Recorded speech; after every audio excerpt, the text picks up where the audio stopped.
Hi, welcome to another episode of Comma TV.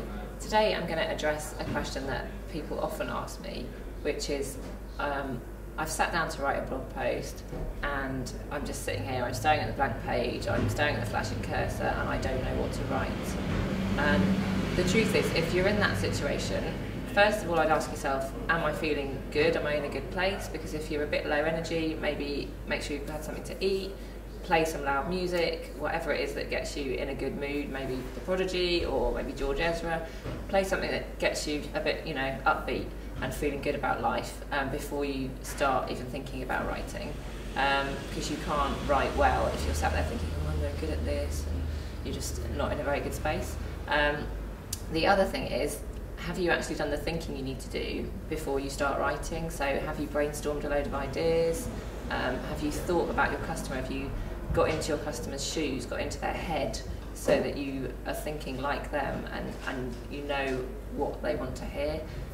So what I'll often do is I will have somebody in mind that I'm writing to, just one person. So for example, I have a tea room client, and it's an amazing tea room. The cake is just to die for. And so I always picture a couple of friends I've got who are real foodies, and I write the copy to one of those people, so that you're writing to one person, you're getting to grips with their desires and what they want, and really giving them what they want and talking only to them. And that makes it a lot easier to sit down and write, because you're not trying to write something that appeals to a massive group of people who your whole audience. So that makes it a lot easier. But the other thing to do is to really make sure you've sat down and brainstormed lots of ideas. So you've got a list almost of every blog post you could write. And that just makes it so much easier, because then you can just pluck one out each time you sit down and get going.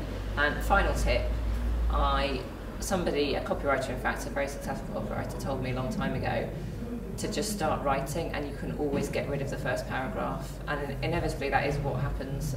Just start writing, and you can always get rid of the first bit you've written. It's not set in stone, you can always change stuff.